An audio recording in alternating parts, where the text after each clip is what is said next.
Hello and welcome to The Stack, a packed show this week. We feature the incredible success of the revival of Mountain Gazette, an indie magazine festival in Italy. Spanish design title Manera launches a new Benelux edition. And finally, a cool design publication from Finland. Enjoy the show.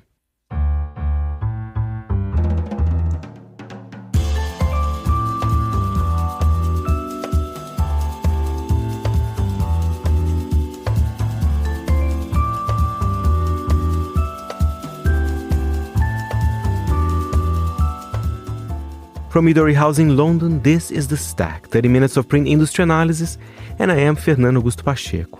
We start the show talking with the editor and owner of Mountain Gazette, the beautiful title that's been revived in 2020 by Mike Rogie. The outdoor title is a large magazine that works best in print, featuring pristine photography and insightful stories. It's been a success case as well since the relaunch, growing its subscriber base by over 300%. Here is Mike with more. It's been wild. The reader reception to it has been outstanding, and we really owe a great debt to our subscribers because they're very vocal about it. You know, they like subscribing to it, but I feel like we're kind of like that underground band.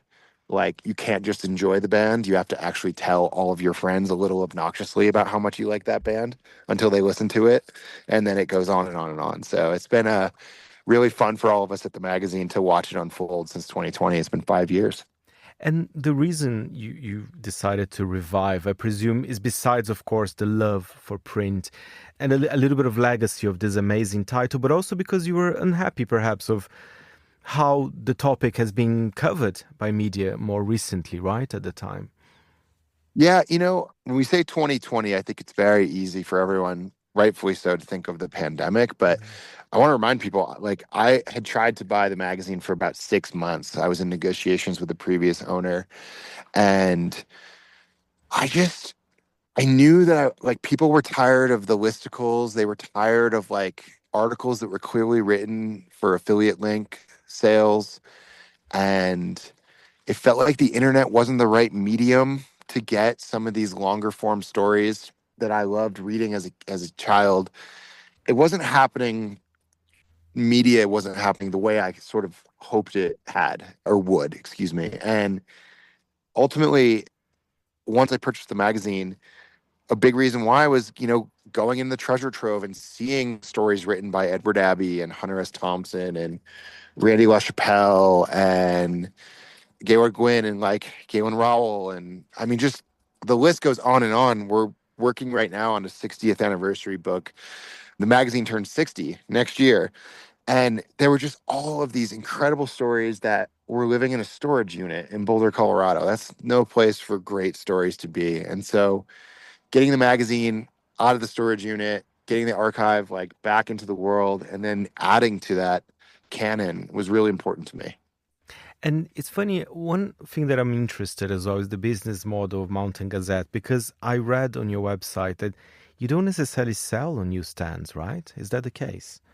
Yeah, we don't sell on any newsstands. I'm headed to New York next week to sort of speak with some new newsstand properties that have addressed some of the issues I have, with newsstands here in the United States. And so that could be promising. But for now, yeah, we're sold direct. And I think that's cool. That perhaps what makes it very cool as well, is that you have to be part of this community. You have to subscribe to the title as well. And I think actually they can be turned into a positive sometimes.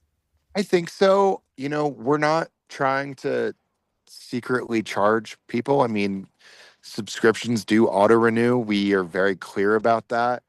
We have a pretty lenient 48-hour policy. We understand, being ski bums ourselves, there's economic uncertainty and anxiety all the time. So we're okay with people, signing up and giving us a try. And we also understand that we're not for everybody.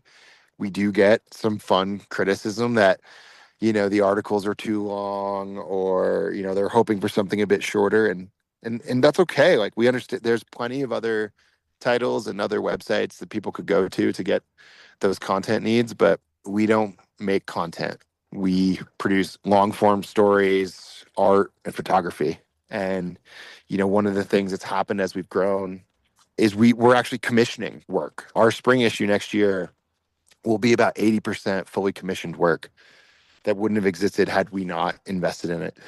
And we're sending writers and photographers and artists all over the world to capture these stories, and they appear exclusively in our magazine. So I'm proud of what the subscription model has been enabled us to do. And I find that as we grow, what I'm able to do as the editor is go further, really like, okay, maybe we're sending someone 2 to 3 hours from their home. Now we're sending them 2 to 3 weeks away from their home in a far off destination they couldn't have gone otherwise. And it feels just really important to me to capture what's happening outside in an authentic way that's pure. It's not made for brands. It's not funded by brands. It's not paid for by tourism boards. It's funded by our readers in sort of a public broadcasting way almost, where the quality of the magazine gets better the more people who subscribe. And I love that. That's been the most fun thing 11 issues in, is to see it getting better. It's working clearly. And remind us to our listeners, perhaps who didn't come across, the printed edition of the new Mountain Gazette, is the format is quite big. I mean, so you're talking about long form journalism, beautiful photography. So you actually have that beautiful space of a big size as well for people to read it, right? Yes, it's 11 by 17 inches. I would say this, when you hold an issue of Mountain Gazette open, it's a little bit wider than shoulder to shoulder. And it's about as tall as your elbow to your fingertips. So you can imagine it's that big. And for outdoor photography in particular, that's great. You want to see effort. You want to see bloodshot eyes from someone who's been trying something for hours or days or weeks or months. You want to see the cracks. You want to see the quality of the snow.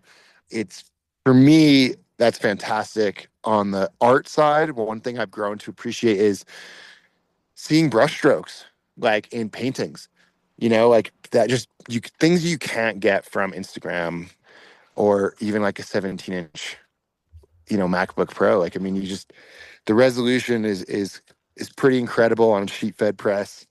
We're using a really fine method of printing, and we, again, like, because of that page size, we can fit a lot more words on each page, so we can let our writers go a little bit longer than they normally would. And it's really lent itself to the craft. Let's talk about, the current issue is out now. 203 is the spring issue, but you are already making, it's almost practically ready, the fall edition, and there's a plans for a book. So perhaps give us a little preview or maybe a taster, if you can, for some of the stories that we'll be able to see it in the next issue. Yeah, so issue 204 is actually headed to press in mid-September.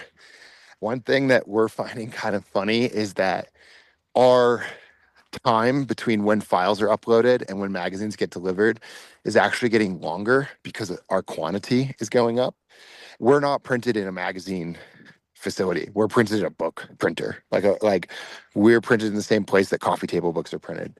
So for Mountain Gazette 204, one thing that we deviate from is we've said that all of our issues would be 160 pages. Well, that is not true. The next issue is 192 pages. We had some additional ad interest, and it allowed us to add 2 features of 10 pages plus to the magazine. We've got an incredible story by Ari Schneider, who's our senior writer, and Emily Tidwell. There's been a lot of changes in the United States this year, we'll say, to be, one of those is National Weather Service, and Ari and Emily went tornado chasing to Texas with the next generation of weather forecasters in the United States. And it's sort of a story of not only what they're doing in a hopeful way in the face of climate change, but also sort of like how they're getting a little scrappier with their resources being cut from, Doge cuts and the Trump administration cutting, of all things, weather forecasting in the United States. So I'm in love with that story. Jeremy Jones, the pro snowboarder, Protect Our Winters founder, wrote this incredible story, The Dance Between Heaven and Hell, which is about his children growing up, falling in love with snowboarding, something he and his wife always dreamed of, but now they're sort of taking their snowboarding to like an extreme level. And It's sort of like, is he living with regrets that, his daughter and his son are becoming professional snowboarders, and what does that feel like, that, the pride and the fear that comes with, getting your kids into outdoor and action sports. Peter Cray wraps up his Ghost Hotel series, which he's been writing for the last 4 years, in our fall issue. And we're working with Peter right now to turn that series into the novel that it was always intended to be. That's a ton of fun, like seeing that through with Peter, getting, 10 to 18,000 words every 6 months from Peter the last 4 years has been really fun. I'm going to miss it. And then, gosh, we've got so much in the next issue. Jay Blakesberg shot some behind the scenes photos of Chris Benchetler's new Grateful Dead inspired film, Mountains of the Moon. And we have the exclusive on some of these incredible climbing images. They went to Bishop, California and lit up the night sky. We've got some, a little bit of everything for everyone, to be honest with you. Obviously, we've got the skiing and snowboarding action stuff. We have some stories in there that I think people won't expect to find in an outdoor magazine, and we like that. We really like to surprise our readers. And as you alluded to, we're also working on our 60th anniversary book, which I'm really excited about. It's called Print Ain't Dead, a Mountain Gazette anthology. At the moment, it's 60 stories from our archive from 1966 all the way up to, we have a story from our next issue that'll be in there as well. And it's really just a celebration of not the best stories from Mountain Gazette, but the ones that made a huge impact. And in that book, we'll have stories from Hunter S. Thompson and Edward Abbey, and as well as from Ari and some of our more modern contributors. And we're really proud of that book, and we're looking forward to putting it up for pre-order soon and releasing it in January. Well, and you know where to print, right? Because where you print Mountain Gazette is a book space, right? So that's right. And one of the things that we have, I think one of the things that I would love for, readers to know, and really for other publishers to know, is when you're at our size, there's a lot of opportunities to cut costs, and haven't taken them. Instead, it's kind of like, what do we have access to? So this best of book, we could have very easily saved a few dollars per unit doing a paperback. But then I got to see this like awesome debossed hardcover sample that they had sent. And I'm like, can we do that? And they're like, well, it's going to add like $1.20 to $1.30 to the cost per unit. And I was like, well, let's do it.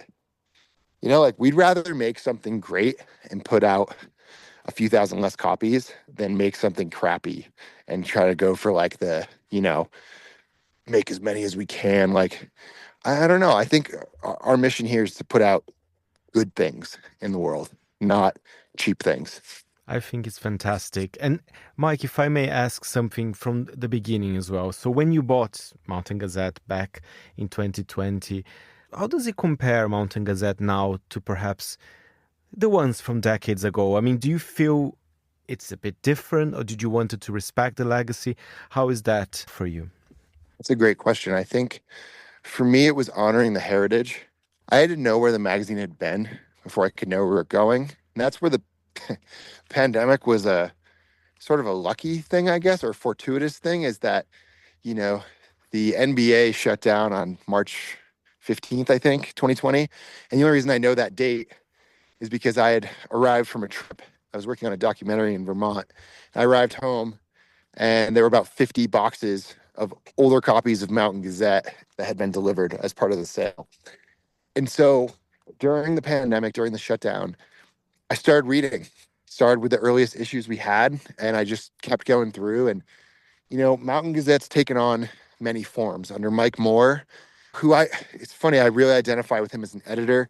He really likes to let his writers loose, let them go, give them large word counts, and really allow writers to do something that I don't think a lot of writers today get to do, which is be artists. I forever believe that, journalism is a craft, writing is a craft, and not just creative writing, but like what you bring to it. And there's just not a lot of space in the world right now to allow writers to do that. Mike Moore let people do that in the 60s. So I would say we're the most like the 60s and 70s Mountain Gazette in that respect. And then John Fahey in the 2000s, like, he really wanted to bring in new voices, big voices, small voices, legendary voices, poetry.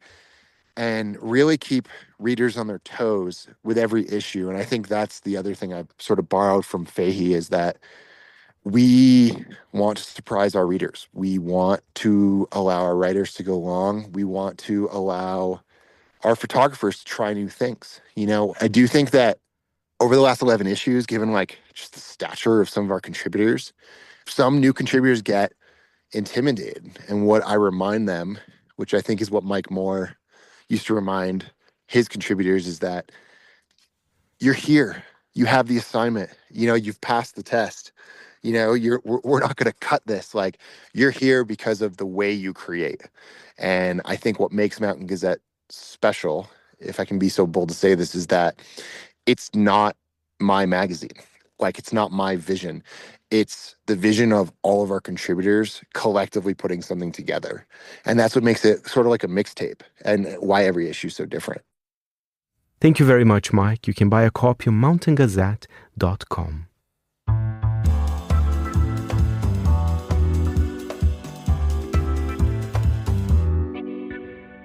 To Italy now. Indie magazine brand Frabs was founded in 2018, and a year later opened an e-commerce website selling the sorts of mags that founders Anna Frabotta and Dario Gaspari personally collected at home. The pair opened a magazine store in Emilia-Romagna in 2021, but moved it to Milan in February of last year, filling it with around 800 independent titles. The founders have also looked to grow the scene through an indie mag festival called Mag to Mag, which launched in Bologna 3 years ago and subsequently also moved to Milan. It's going from strength to strength and is proving Italy's fledgling scene is in a good place. Our Milan-based Europe editor-at-large, Ed Stalker, sent us this report from the Mag to Mag 2025 edition. I'm here at Base in southwest Milan for Mag to Mag 2025. So, well, let's go inside and meet some of the magazines that are here.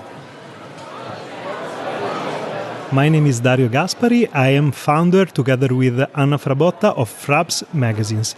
Mag to Mag is the only publishing festival in Europe that only focuses on independent magazines. So you will not find books, you will not find zines, but you will only find magazines, especially independent magazines, no mainstream ones. We are so excited of this third edition because more and more people are coming. We estimate to close today with 6,000 people coming.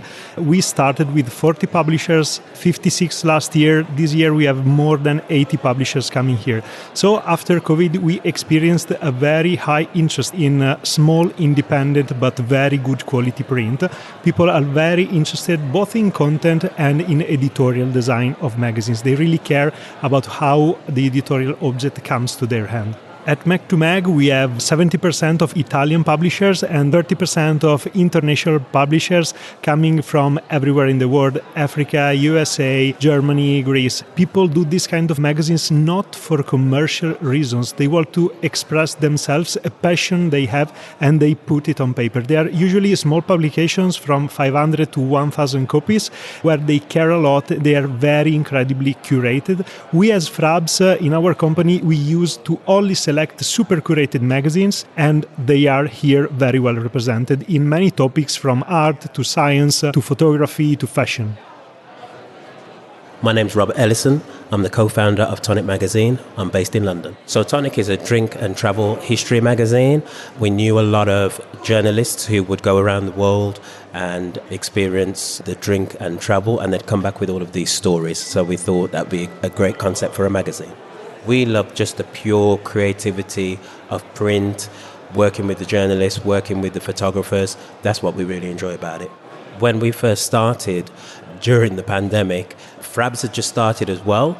And so when they first started to do Mag to Mag, the first concept of it, they invited us over. So it was a great opportunity to champion them, but also to meet them in person. This time round, they've established, it's bigger, it's in Milan. And so, yeah, there's been a lot of buzz around the place as well. It's been good this year. I'm Federico Falciani. I'm the co-founder of Grafica Magazine with Stefano Cipolla, a magazine based in Rome. Grafica Magazine is a magazine with the format of the tabloid. that every 3 months updates about graphics, but also we have a section named Archive, and we have also a section named Workshop, where we get thesis of the students and show in our magazine. As I was a student, I was searching for magazines about graphics, but there were no. And when I met Stefano, that is the art director of L'Espresso national magazine, he told me, I think there is a gap here in Italy. This event, Mag to Mag, is the most important in Italy, and every year I see more and more and more people coming to see what's new. I'm Nicola Carlevaris. I'm editor and founder of Versanti magazine, which is an Italian magazine about wine. This is for everyone. Versanti is for everyone. Of course, you need to be a little bit curious about wine. But the big challenge of Versanti is to be interested for both people who live with wine, work with wine, but also for those who are just, as I said, just curious. For example, my mother, she's not interested in wine, but she told me she found Versanti interesting. So this is a big challenge, actually, the most difficult one. Actually, Versanti is only paper. So we're printed, but we don't even have a digital version of it. That's a specific choice I made because I think it's the best way to enjoy some contents, right? And it's a suggestion for take your time. If you want like very fast things to look at, you can do your doom scrolling with your smartphone and stuff while you're sitting on the toilet, okay? But with these paper things, the suggestion is take your time and maybe you got 30 minutes, sit on your sofa with your cat and enjoy these contents. Dario Gaspari, the Frabs co-founder, heartily agrees. Over to him for the final word. We think that this is also sort of resistance to this cultural mainstreamingization. I think this is the right name of everybody. We don't like to be plain. We want people to have new ideas, and people are free to express new ideas in independent print magazines. Resist. Read independent magazines. And above all, don't doom scroll.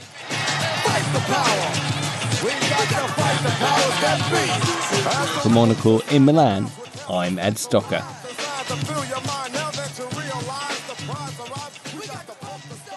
Thank you, Ed. And for more information on Frabs, go to frabsmagazines.com.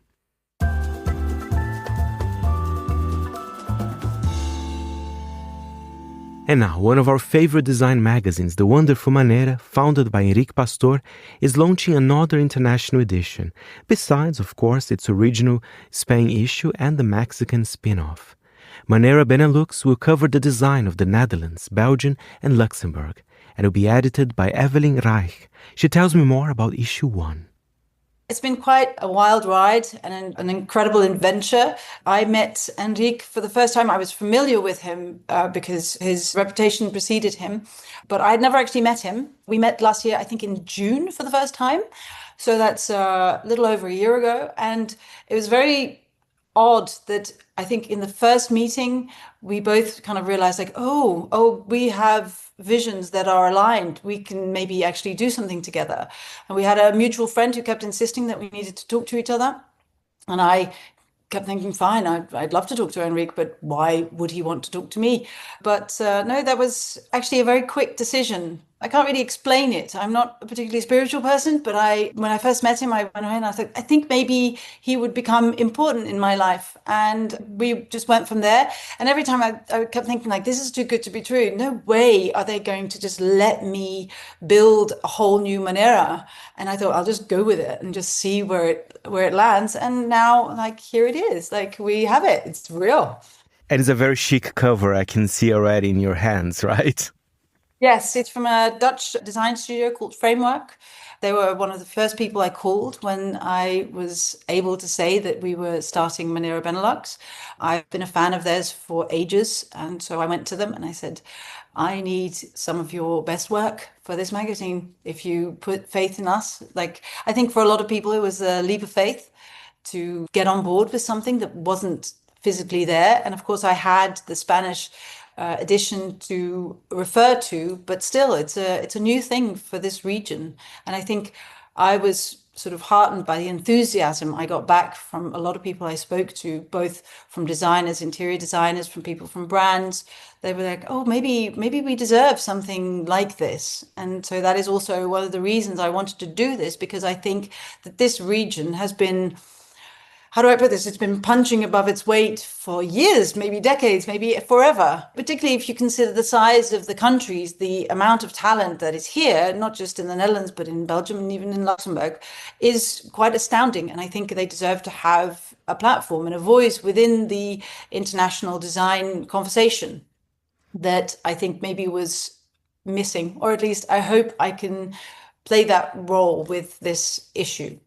Absolutely. And I think this region kind of deserved a magazine like that. And Evelyn, let's be honest, Manera is a big, fat magazine, right? I mean, there are a lot of pages to it. It's a lot of content. So tell us, will it be like the Spanish issue? So tell us about the similarities and perhaps some of the differences, I guess.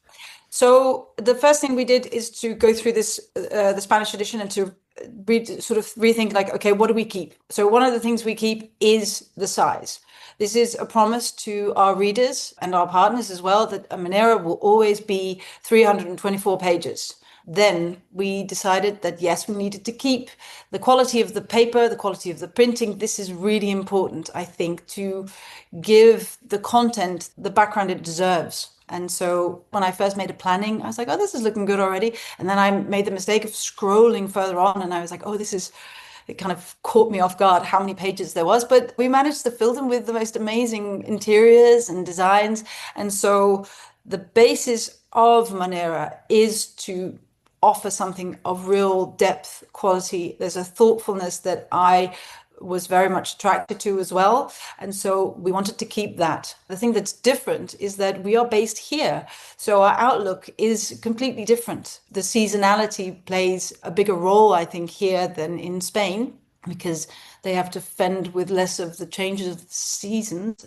That's a difference. And so we have a completely different network of people. And I think to connect, to say, in a way, to tell local stories globally is the sort of Manera promise. And so we are taking people, designers, brands from here and sharing it with the rest of the world. So the idea is the same, the execution is different because the design is different. And so I think that's where you notice both the similarities and the differences. And the title is in English, but there will be some Dutch translations, right? As with the Spanish version as well, but in English. Yes. So this was one of the things that we had to figure out from the start, like which language we were going to make this in. And because within the Benelux, we speak different languages. There is Dutch, there is Flemish, there is French. And in the end, we decided to go with an English magazine with Dutch translations. One, because, as you pointed out, Dutch people, but also Belgian people, are quite proud of the fact that they can speak English. They like to read in English as well. And what is also important to mention is that because the countries are so small, this is a niche magazine. I think most magazines are now niche, and they should be proudly so. But to have an audience, you have to find your audience where they are. So this Manera, just like the Spanish Manera, has international distribution. You'll be able to buy it in New York, in London, in Paris, and in Amsterdam. And so it gives this magazine room to grow as well with an audience that could live anywhere. I think that's very important for a magazine to realize. I worked for another title for many years, and I saw within the publishing world that people are looking like, how do we make this work? How do we keep these brands alive? And I think you have to kind of open your eyes to thinking differently about how we approach publishing. For your market, I'm curious, for the Benelux region, how do you see the magazine? Do you still see, for example, I've been to Amsterdam many times, Ateneo, a lovely place to buy magazines, but are there still a lot of places where people can go and buy magazines, or are you counting more on subscriptions? So tell us about this division in that particular market that you're working on. So in the Netherlands, but also in Belgium, we are quite limited in the amount of quality points of sale. This is one of the reasons why the Netherlands and Belgium, they have a high subscription rate compared to, for instance, Spain even. This is also a weather a byproduct of the weather.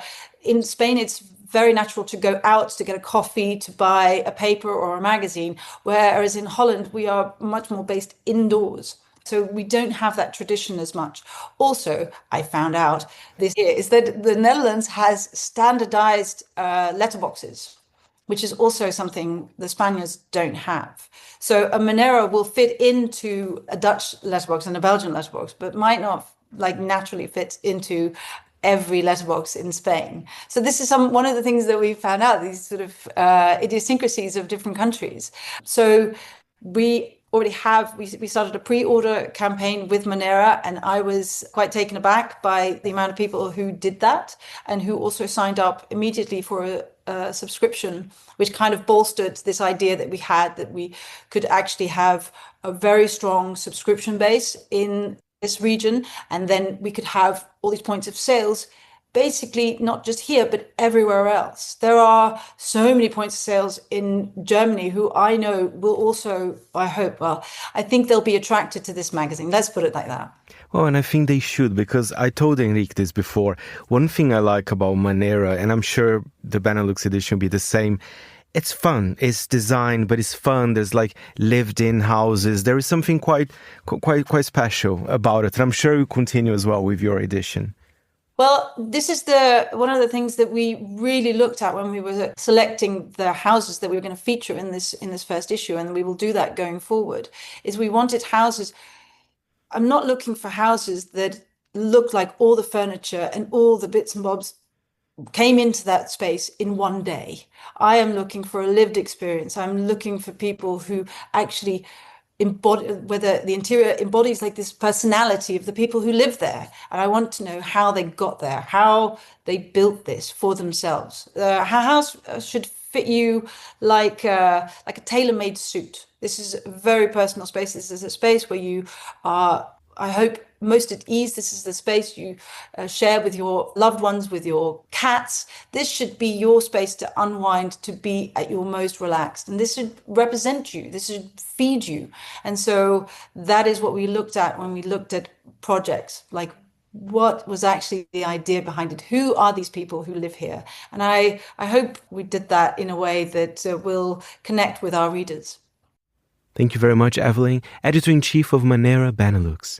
The first issue is out now, and for more information, go to maneramagazine.nl.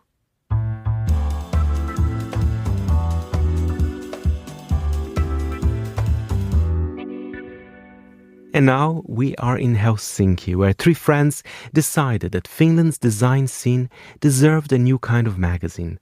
They called it Sälä, a word that translates loosely as stuff or clutter. In their hands, that clutter becomes something thoughtful and carefully curated, a print magazine that celebrates design but also critiques its excesses. Monocle's Helsinki correspondent Petri Burtsov spoke to the three founders of Sälä, Editor-in-Chief Amanda Sandell, Art Director Peppi-Lotta Heinonen, and Producer and Design Consultant Mimosa Tast.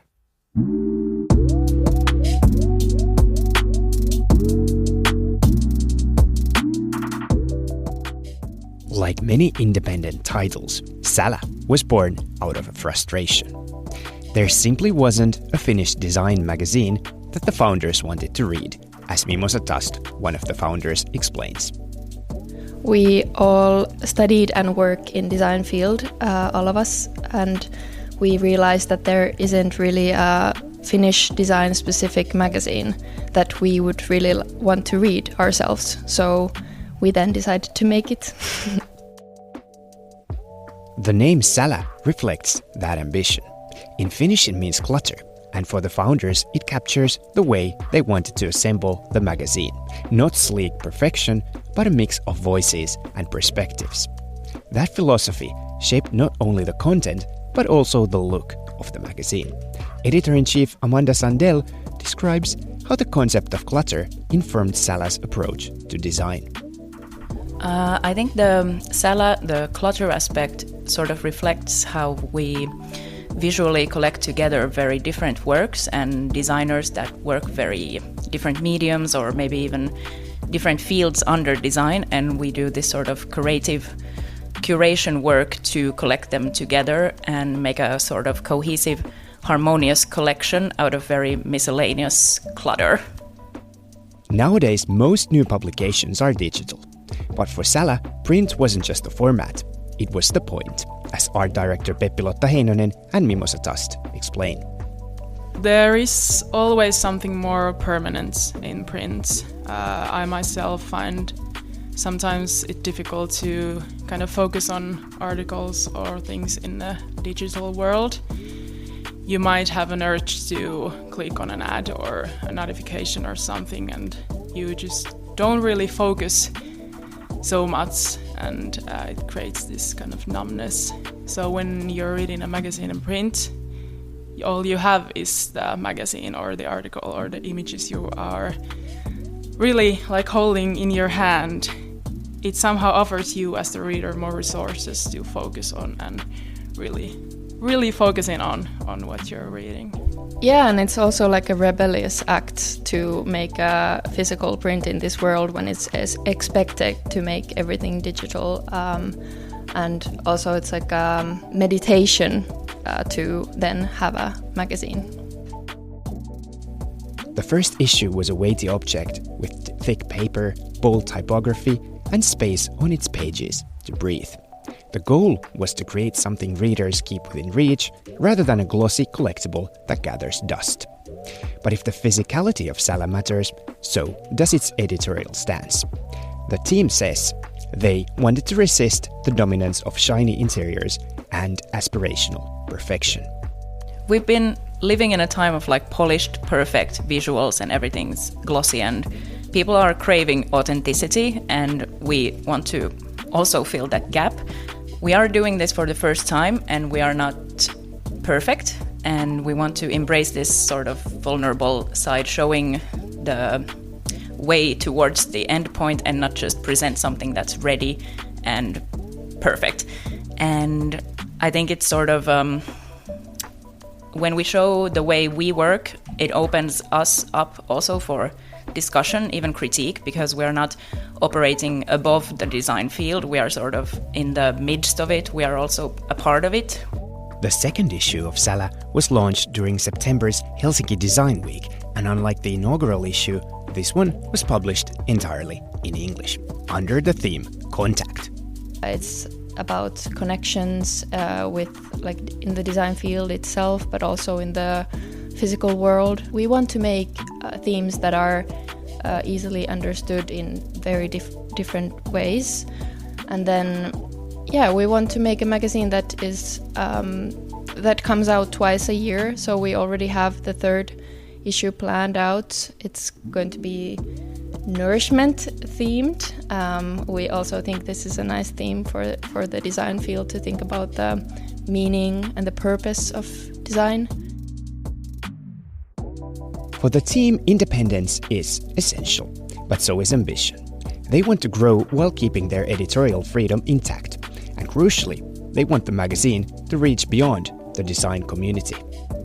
I wanted to also ask you about when you planned the magazine and the whole idea, the whole concept.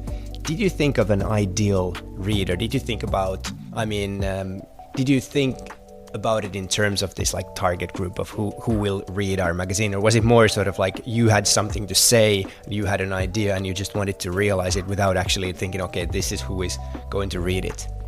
Well, because making the magazine came out of missing this kind of magazine ourselves. So of course I think the first kind of reader group is the people who are like us. But then after that we really thought about that like design talk is sometimes hard to access, and we want the language, our language, to be easily understandable, and so the reader could be anyone who's interested in design, not only the ones who are already working themselves in the field. In a publishing landscape filled with glossy coffee table titles and commercial tie-ins, Sälä stands apart. It offers readers not just polished imagery, but a deeper reflection on design, its uncertainties, its responsibilities, and its role in shaping how we live. For Monocle in Helsinki, I'm Petri Burtsov. Thank you very much, Patri, and for more information, go to salamagazine.com. And that's it for this week's show. My thanks to our editor, Jack Jewers. Any comments or queries, feel free to write to me, Fernando, at fp@monocle.com. And remember, we're back next Saturday at 10 a.m. London time. Meanwhile, subscribe to the show on Spotify and Apple Podcasts. You've been listening to The Stack. I'm Fernando Augusto Pacheco. Until next time, it's goodbye from me.